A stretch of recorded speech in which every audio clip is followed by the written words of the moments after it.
It's another glorious day, and what better way to end it than another Chamber of Game episode? I am here with the esteemed Eric Watson. I am here with the very glorious Mr. Andrew Whipple.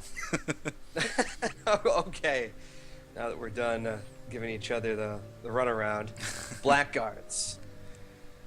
Pretty cool. Blackguards. Well, at least from what you've told me, this is Daedalic Entertainment's new, quite literally, new adventure into uncharted territory. They've never made a game like this. Yeah, so known for some high quality adventure games, some of my favorite adventure games, but never seen them do a RPG or strategy game, let alone very much a hybrid strategy RPG game, not unlike something like Fire Emblem. It's pretty Okay, I'm ambitious listening. and pretty interesting. I love turn-based strategy games. I mean, last year, again, another shout out to Logic Artists and Expeditions Conquistador. But one of my favorite titles last year was that game, and it was in fact a turn-based strategy game as well. Can't wait to see what Daedalic has here. I love their content, and I'm sure that the story for this game is going to be equally compelling. At least it better be. Yeah, it's been pretty cool so far. There's an interesting hook. And the voice acting's been surprisingly amazing. Actually, it's got some neat story stuff going on.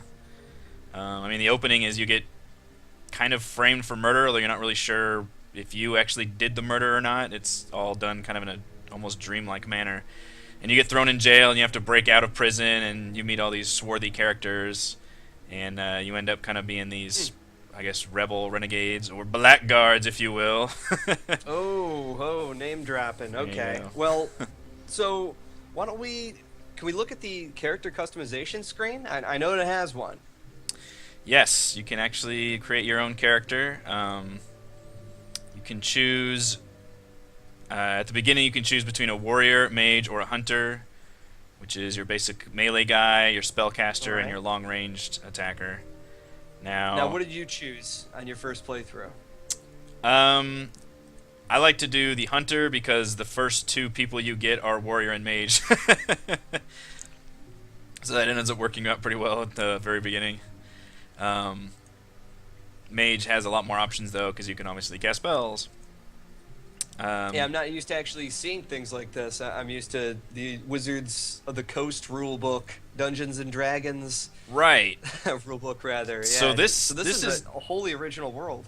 this is not Dungeons and Dragons. This is the Dark Eye, which is basically Europe's equivalent of Dungeons and Dragons. It's super popular there and in Germany, especially, and it fuels a lot of their fantasy worlds, a lot of their games. There have been games released over here that have been in the Dark Eye.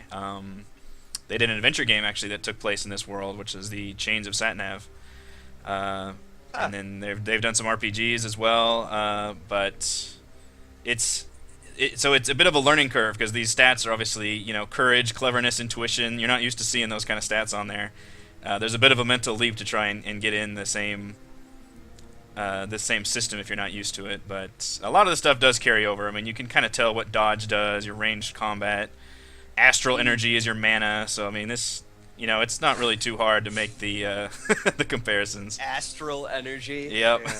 Yeah. That's something funny to say. Well, I mean, even in Dungeons and Dragons, there's no mana. It's always just memorization of spells, or you just sorcerers can memorize an assortment of them, and wizards Right, are a bit different. which I actually liked this system better back in the day. I've played the old Realms of Huh. Arcania RPGs that use this Dark Eye system, and that was before I knew that was the European version of D&D, basically. And I was like, this is much cooler. Like, these guys can just have a mana bar and cast spells rather than have to do this bullshit memorizing of spells each time and having to forget them. So, yeah, this was definitely Yeah, on you top hate of it that. at first. I'm curious to know though what is everything just 100% different? I mean, I obviously know what a bunch of these stats do, but we're talking about courage, cleverness. Are there like ways of going around traps? Do you have to sneak?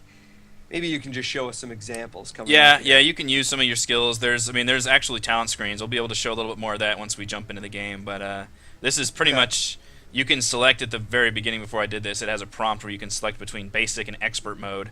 And basic essentially just lets you choose one of these, enter your name and hit OK, and it'll automatically start in the game. And that way it automatically builds your character like you would build a hunter or like you would build a mage. If you do expert mode, then it allows you to actually start off putting points into all your abilities, which can be super overwhelming if you aren't familiar with the rule set and don't know what you're doing. So I think it's a big thumbs up that they allowed you to have that little pre-generated start at the beginning just to not overwhelm you. Yeah, no kidding. I'm curious to see what these talent trees and such are going to be. I'm already trying to figure it out. So what we're going to do is go ahead and load up a game that's about an hour or so into the beginning.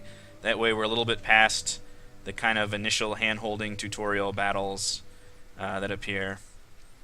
And we'll get to see some real action. So does every single class, well, the 3 classes that you can choose from, do they all have mana or astral energy, or are they all super unique in some way? I guess that's what I'm trying to ask. Yeah, I would say so. I mean, the mage is the main different one because he uses the astral energy to cast the spells. The other guys just have special abilities and talents that they can use that you can unlock them. One of the cool aspects for the Dark Eye is it's not really based on levels, it's based on AP, which is the game's equivalent of experience points, and you can just spend that AP as you get it. So essentially you gain experience, and then you just spend that to unlock stuff, which is so your abilities and whatnot aren't gated by just gaining new levels. It's just you have to have the discipline to actually like save up all your experience and then buy one cool thing or just start putting in points into a lot of little things. Man, it's an interesting little system. Yeah, I kind of like that. Yeah. And there's been RPGs before that use this system, but this is the first tactical turn-based strategy game I've seen that uses this system, which is pretty nifty. So we're on the world map, right? We started up here by Neetha, which is the first kind of newbie town, and there's a little newbie dungeon. Or you start off in the prison, and you go to Neetha, and then you start off in their cemetery. You're trying to find the person who you were framed to is murdering. And then our quest takes us to the south, so we're moving our way south. We just stopped in this town for some provisions. You can see in the lower left we've got our 3 people. My avatar is a female hunter, and then we've got Norim, the warrior dwarf, and Zerberon, the ladies' man mage. Goodness. Our initial. Yeah, these names are pretty serious. Wait, so AP, that's the experience? That's essentially the experience, yeah. So that'll actually go down as you spend it. So you literally gain the experience, but you spend it like a currency to unlock new abilities. You can actually pump it into your base stats and up your stats through that. You can up your weapon skills. You can unlock actual abilities. You can increase your talents. And a lot of it does have, familiar Dungeons & Dragons analogies to it, so it's not too hard to wrap your head around it. But yeah, I was gonna say it seems analogous to Dungeons and Dragons in a way, but obviously different enough to where you say, okay, this is not the same game. Like, you're gonna have to play this in a totally different way. I feel that. Well, I suppose we should just get into the game, but are things permanent here? Like, if you die in Baldur's Gate, your dude is just dead. Like, you're not getting him back unless he was just cleanly killed. If you're close to a church. Yeah, if somebody dies, I believe you can just go and rest and bring them back. I know that you do have to go back to the town to be able to heal up properly. You can get healing potions and things, but characters will actually suffer wounds, which are depicted by slashes across their portrait. And that will carry with them, so it's kind of a battle of attrition, and you have to go back to town in order to heal that up. So you can only be out in the wild so long, which is kind of an interesting mechanic. So do you, again, I know this is a little bit early, since you haven't exactly finished this game, but do you appreciate that? Do you like the more of the hardcore element that Blackguards and maybe Baldur's Gate bring to the table, where you carry wounds with you, if you don't rest, you gain fatigue?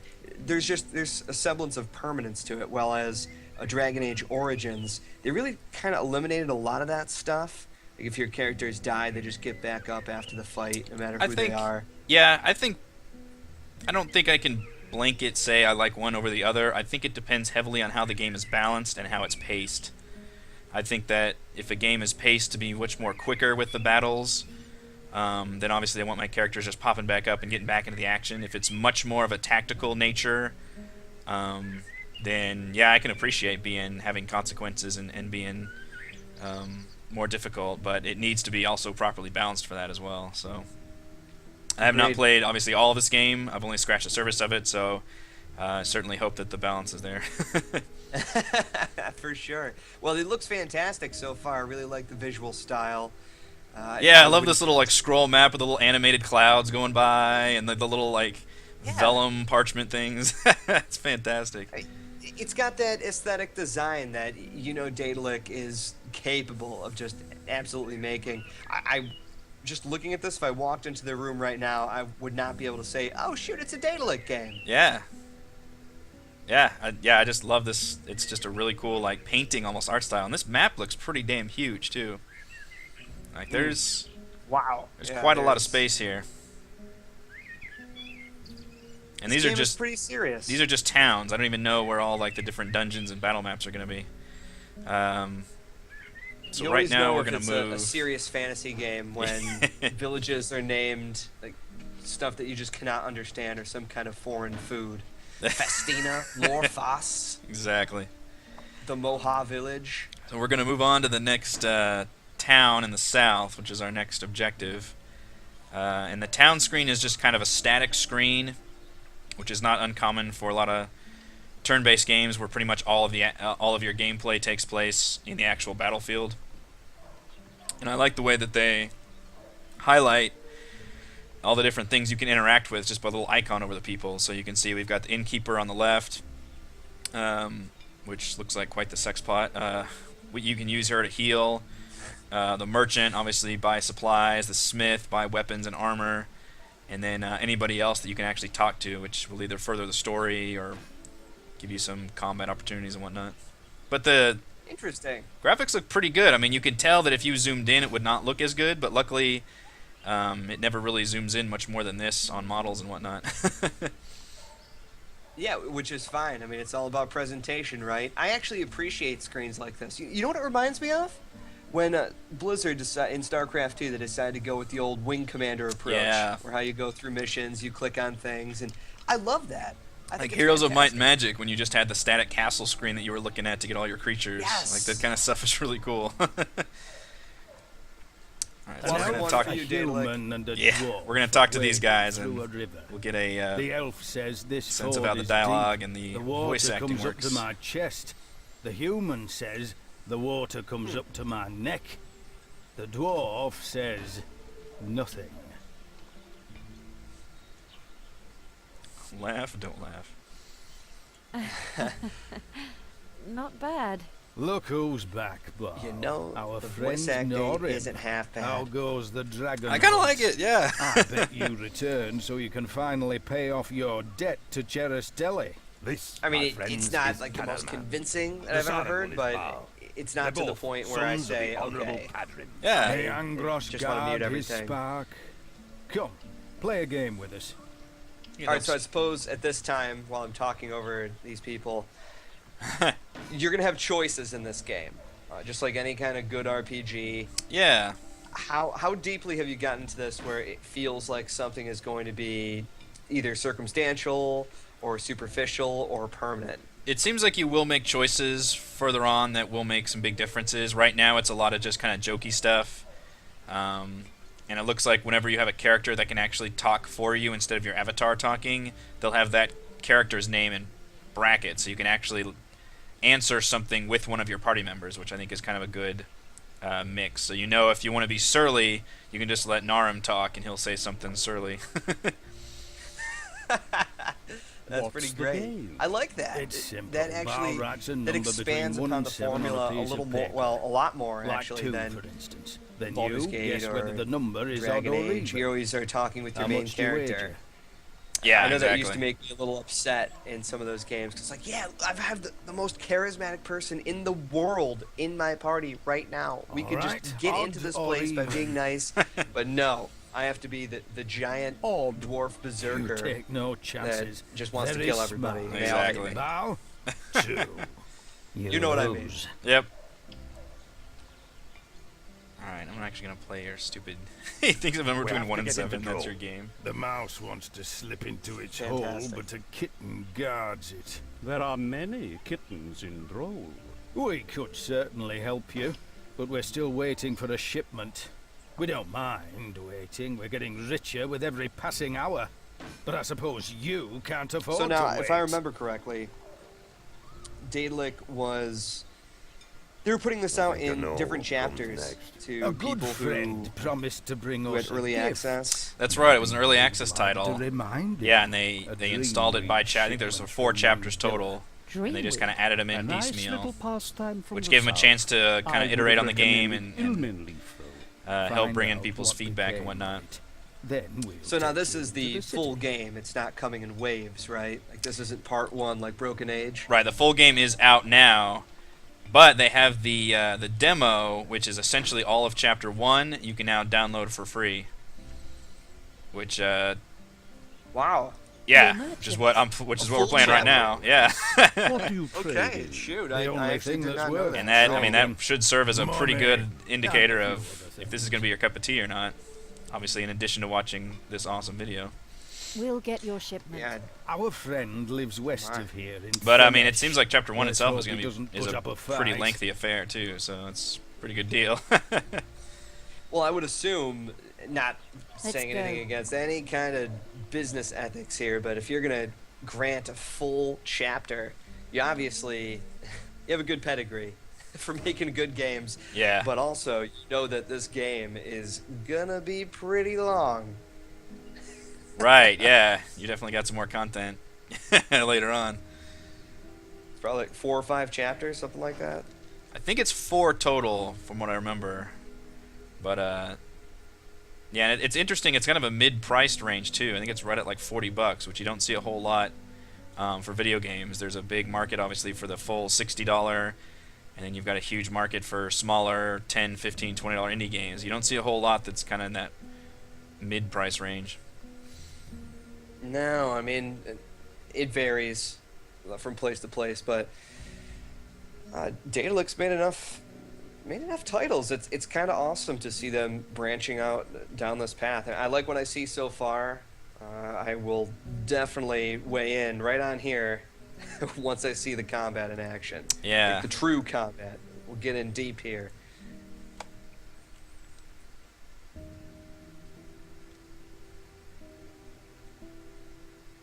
This loading screen is taking its sweet ass time. So now, what have you found to be this game's strengths, and maybe something that you wish could have been done a little bit better so far? Anything in particular? I think the tutorials do a decent job. I think they kind of assume that you know your way around the Dark Eye system already, which is probably not a safe bet for most Western audiences.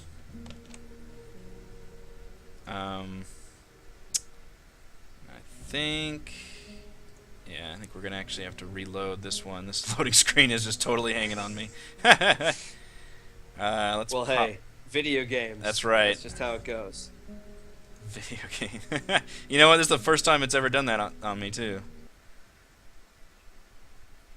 Well, hey, that's why we're testing this out and showing people what this game actually is.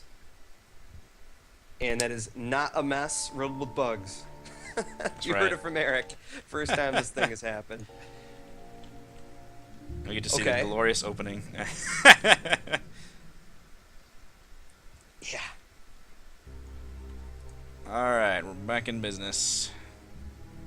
Good, good, good. I am pretty excited to see this.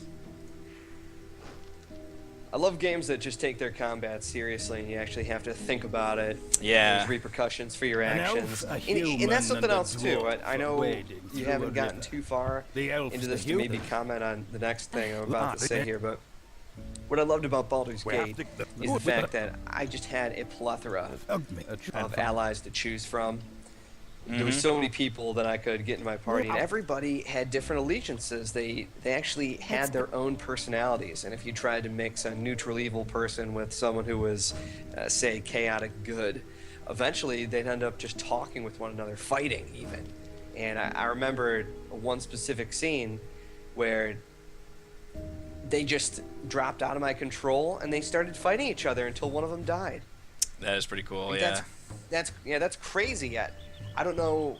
Does this game get that deep? I honestly don't know. It'd be pretty cool. I don't know if people have their own, if they have their own agenda, and if it goes from there. I mean, they kind of have their own backstory so far. Narium is insane, kind of, like borderline criminally insane, and Zerberon is kind of a lecherous guy, I guess. Well, does the dark guy have those systems in place, like neutral evil, chaotic good? And what did he say? You know, I don't know what their equivalent is for that, These aren't actually. the druids we're I haven't seen dealing anything with. like that in the character What sheet in this game. rubbish. All that blasted trouble for nothing. Hey! What do you All right, want? now we're finally going to get We're into some just looking combat. around. Oh, I'm in Okay. trouble now, right? Kill them all! Kill them all. So one cool thing that that's they how do, which I haven't seen in games like XCOM or really any other of these tactical games do, is you can really manipulate the environment. So if there's traps that'll be set up that you can interact with, there'll be levers you can pull that'll do other things, and you can just smash crates or move That's shit awesome. around to change the battlefield around. Yeah. Line of sight obviously affects like spells and arrows, so you can create kind of walls and shit for you. Yeah, it's pretty great, and it's a hex grid, so I'm It is a totally hex. in already. So yeah, you can see it's a static screen. I can't rotate it around, which makes it very much look like kind of a board game or giant game of chess or something. But you can move a little bit. You can zoom in, zoom out, and all the characters look nice. All the objects immediately get highlighted to let you know you can interact with stuff or if they're an enemy. And you get a little. Wow, you can't rotate the screen? That's Yeah. sort of a bummer. A little bit, but on the other hand, it's kind of this is an easy to look at information. It kind of reminds me of the King's Bounty or Heroes of Might and Magic battle screens, where it's just basically left and right side, and that's how you go. Yeah. Okay. So we're gonna Let's see what if- you can do here. Yeah. Yeah, so walk us through this, how this combat works for people that have never seen a game like this. So you get to move around. Thank you. Thank you. Yeah, you can see the highlighted area where I can move. That's how I can move in this turn, and then I can attack anybody that would be near that, which I can't right now.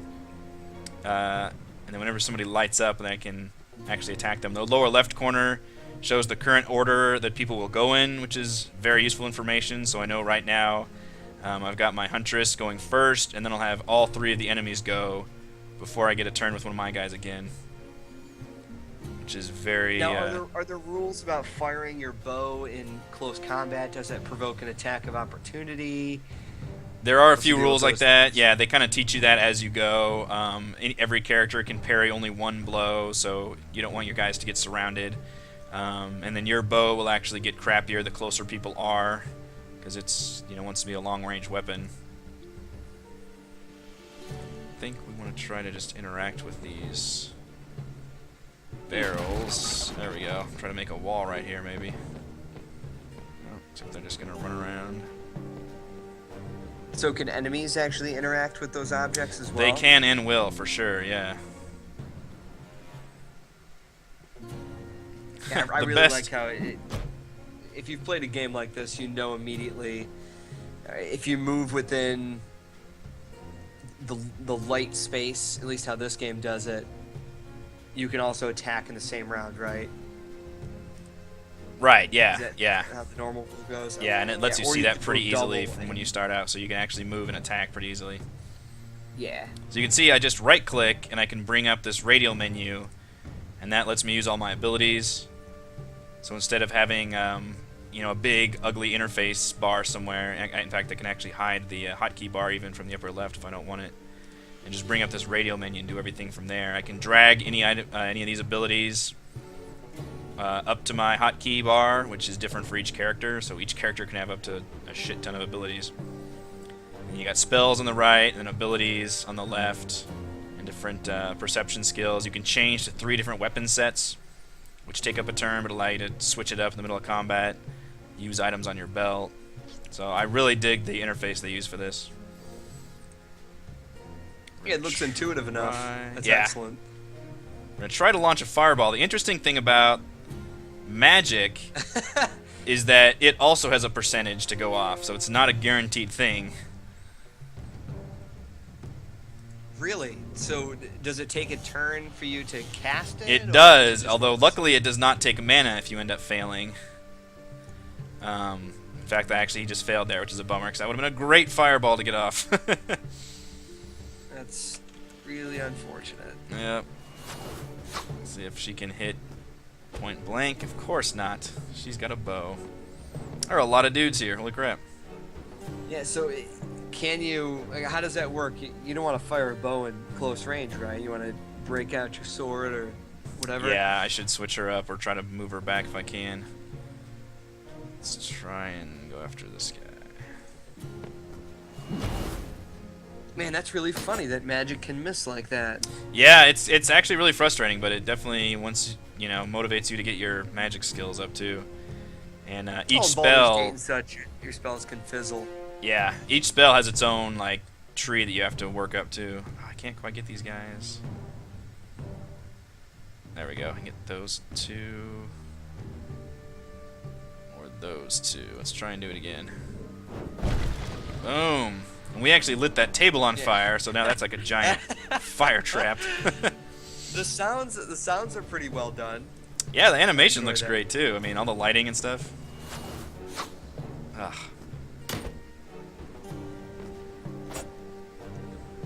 My poor dwarf, you can see, the best weapon I have for him is a fucking torch. I like how there isn't number pollution either. You're not hitting for 9,622. Right. You're doing single damage. I can't quite hit that one. It just makes sense. It makes the numbers more manageable. I always hate it when that stuff gets out of control. Yeah. Oh, he is failing left and right.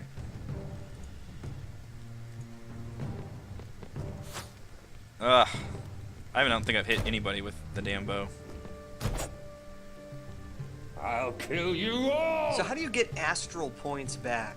Goodness, it sounds so strange when I ask that. He'll gain them slowly, especially between battles, but there's, astral potions, I guess, and then just resting. So the idea is you need to go back to the towns frequently and rest up. It's space in a bottle. That's right. I want to cast another fireball. Astral potions. Does not do very much damage. Alright, should I keep using the bow with her or just switch to the knife? She's really good with a bow, I promise. Can you run away with her? Yeah, we're gonna try that. Oh, that's unfortunate. She, oh boy. She actually ran through the fire. And took some damage from that.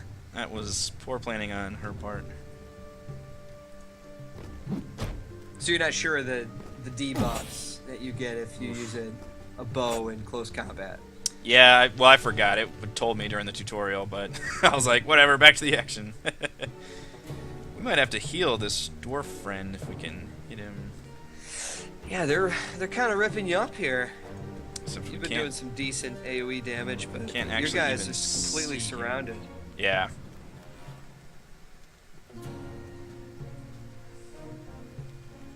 Might just have to take it. Everything seems to happen pretty quickly, though, which is nice. I know some of these games, one of the reasons why people can't really get into them is because the battles can last a really long time. And Yeah. It seems to drag because you have to wait for people to do stuff. Civilians that never do anything, they actually take a turn to run away. Yeah, it seems a little focused because there's only going to be, separate battle screens with things involved. But that's another reason. I think the game is lengthy anyway, but also battles, these kind of battles take you a while. And I think you can get up to 7 people in your party. So I think the maps Wow. themselves, yeah, and the battles can be pretty freaking epic. This is obviously still very early in the game. There we go. Finally freaking shot somebody. One down, a bunch of them to go. I was gonna say these people don't seem to be that smart because they did not really engage your mage. Yeah, they were Immediately, all you over just the sit warrior there. guy. And they really don't like dwarves. Those racist assholes. We'll teach them a lesson. Man, what dicks. Yep. We'll just keep burning them. Seems to be the right thing Now, to do. since you can manipulate the environment, you can actually move any environment any kind of environmental object that's on the I map think right so, now. yeah. So could you make those crates fall over and damage those dudes? That I don't know about. It looks like... Because that would be really cool. Yeah. Looks like we have lost the game again. Oh no! It does not like recording video footage apparently. It's kind of a cool freeze frame too.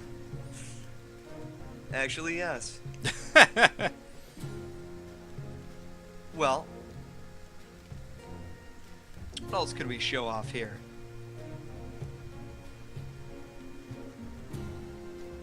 How's our time frame? What you got? Oh, we're looking good. Still have a little bit of time. Is there anything else we'd like to show off of the game before we close it out here? Oh man, I don't think I saved it before I did this. I quick saved right before this battle, so unless you wanted to see something within that same battle, then I can restart that. All right. How about we see? Let's test and see if the crates, if you can drop them on people, if it'll damage it, and if they do, game of the year. I don't know if I'll be able to time it. It'll be tricky. It could be, but they were sitting in that same position for quite a while, so maybe we could do that again somehow. Certainly needs to be less locking up.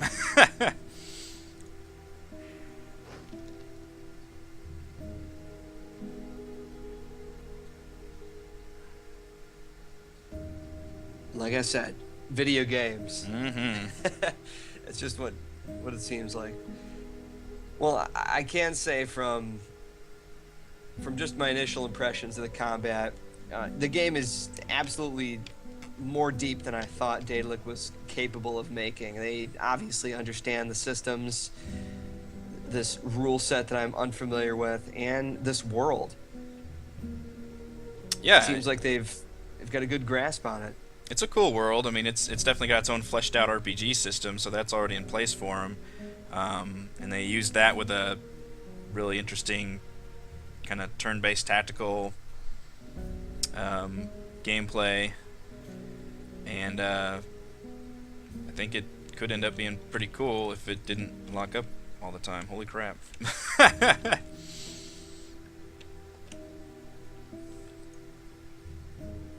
Oh, did you lock up again? Not responding. Yep. Well, you know what? Why don't we just call it there? We got Gonna have a to. good grasp of what the game is actually about, and And it might be combat something on in my general. end. I don't know if the recording is just fucking it up or what's going on, but Well, in any case, it looks awesome. It really does. I'm actually kind of looking forward to playing it myself. I'm a sucker for these kind of games, though. yeah, I mean, there's not a whole It lot of does stuff look out nice. there that's like this. That's going to give you that kind of turn-based options, and especially if you're a fan of the Dark Eye, I think it's gonna be cool. If you're a fan of Daedalic's, art style and presentation, I think that's definitely here in this game. And I mean, hell, you can pick up the entire Chapter 1 for free right now, which is pretty crazy cool. I would say so. So right now it looks like it is available for $35.99 off of Steam for a game that's offering, I'd probably say well beyond 40 hours, more than likely 4 chapters. Yeah, I mean, these battles can get pretty lengthy. If you're into turn-based Yeah, strategy, like that's definitely gonna be your cup of tea. It's 10% off right now in the Steam store, but it's really cool to see an indie studio like Daedalic branching out and trying new things. I think it looks fantastic. We got a nice brief preview of what to expect from the game, some of the systems, and how the combat actually kind of works. Yeah. So thank you, Eric, for showing that off for us. Thank you.